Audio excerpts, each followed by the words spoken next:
అధ్యక్ష, గత 5 సంవత్సరాల్లోని కూడా రాజకీయ అవసరాల గురించి, వాళ్ళ రాజకీయ ప్రయోజనాల గురించి పోలీసు వ్యవస్థని క్లియర్గా చెప్పాలంటే నిర్వీర్యం చేసేశారు అధ్యక్ష. అంటే పోలీసు వ్యవస్థ, పోలీస్ డ్యూటీలు శాంతి భద్రతలు కాపాడుకోవడాలి అన్న డ్యూటీలు తప్పించి ప్రతిపక్షాల నేతలు ఇంట్ల దగ్గర కాపలా కాయడానికో లేకపోతే వాళ్ళకి పరదాలు కట్టడానికో అంతవరకే వాళ్ళని ఉంచేసిన పరిస్థితి కూడా మనం చూస్తున్నాం. దానిలో భాగంగానే కనీసం పోలీసు వ్యవస్థకి ఏదైతే వాళ్ళకి పోలీసు బలోపేతానికి కానీ, అదేవిధంగా వాళ్ళ వెల్ఫేర్ గురించి కానీ, వాళ్ళకున్న చిన్న చిన్న ఇమ్యూనిటీస్ గురించి కూడా ఎక్కడ కూడా ఆలోచన చేయకుండా మొత్తం అంతా నిర్వీర్యం చేసిన పరిస్థితి వచ్చింది అధ్యక్ష.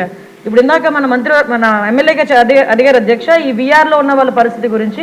నిజంగా వీఆర్లో ఉన్న వాళ్ళ పరిస్థితి చూస్తారు అధ్యక్ష, ఒక్కొక్కసారి వాళ్ళకి 6 months వరకు వీఆర్లో ఉంటారు. తర్వాత 6 months తర్వాత వాళ్ళకి ఆ జీతభత్యాలు ఇవ్వాల్సిన అవసరం కూడా ఉంటుంది అధ్యక్ష.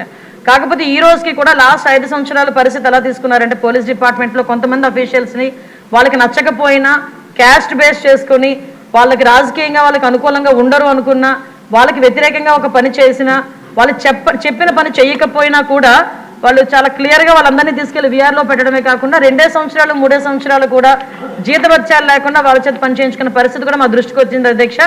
ఎట్టి పరిస్థితుల్లోనే అలాంటి వాటి మీద ఫర్మ్గా ఉంటాము. డెఫినెట్గా వాళ్ళకి జీతభత్యాలు ఇచ్చే పరిస్థితి కూడా ఇప్పుడు మేము తీసుకుని వస్తాం అధ్యక్ష. అదేవిధంగా వాళ్ళందరికీ కూడా ఇందాక సార్ అన్నారు, కనీసం పిల్లలకి చదివించుకోవడానికి కానీ పెళ్లి చేసుకోవడానికి కానీ. సార్ ఇక్కడ ఒక విషయం చెప్పాలి, సుమారుగా గవర్నమెంట్ ఎంప్లాయీస్ తాలూకా జీపీఎఫ్ అంతా కూడా డైవర్ట్ చేసేసాడు లాస్ట్ 5 yearsలో. దానికి కోర్టుకి వెళితే టెక్నికల్గా ఏం చెప్పారంటే అన్ఎక్స్పెక్టెడ్గా వెళ్ళిపోయింది, డబ్బులు మాకు సంబంధం లేకుండా వెళ్ళిపోయిందని ఆన్సర్ కూడా గవర్నమెంట్ నుంచి కోర్టుకి వెళ్ళిన పరిస్థితి కూడా మనం చూస్తూ ఉంటే సిగ్గుపడాలి ఈరోజు. అంటే వాళ్ళు దాచుకున్న వాళ్ళ సొమ్ము కూడా వాళ్ళకి తిరిగి ఇవ్వడానికి కూడా లాస్ట్ గవర్నమెంట్ 5 సంవత్సరాలు కూడా జగన్మోహన్ రెడ్డికి మనసు రాలేదు అధ్యక్ష. ఈ రోజు తిరిగి పోలీస్ వ్యవస్థల గురించి, విధానాల గురించి, రాజ్యాంగం గురించి ఆయన మాట్లాడుతుంటే కొంచెం మనందరూ కూడా ఇబ్బంది పడాల్సిన అవసరం ఉంది అధ్యక్ష. లాస్ట్ 5 years ఇంకోటి అధ్యక్ష, మనకి వెహికల్స్ గురించి కూడా ఇందాక చెప్పారు. వెహికల్స్ గురించి కూడా చాలా క్లియర్గా చెప్పాం. డెఫినెట్గా కొత్త వెహికల్స్ తీసుకోవడానికి గవర్నమెంట్కి ప్రతిపాదన పంపిస్తున్నాం అధ్యక్ష. ప్రతి చోట కూడా వెహికల్స్ మీరు అన్నదైతే వాస్తవం అండి, వెహికల్స్ చాలా ఇబ్బందిగా ఉంది. అంటే స్క్రాప్కి వెళ్ళిపోయే వెహికల్స్ 15 yearsకి ఎట్టి పరిస్థితుల్లోనే స్క్రాప్కి ఇచ్చేయాలి. ఆ వెహికల్స్ అన్ని కూడా చాలా ఉన్నాయి, ఇంచుమించు 50% మనకి కొరత అయితే ఉంది, దానికి కూడా అధిగమిస్తాం.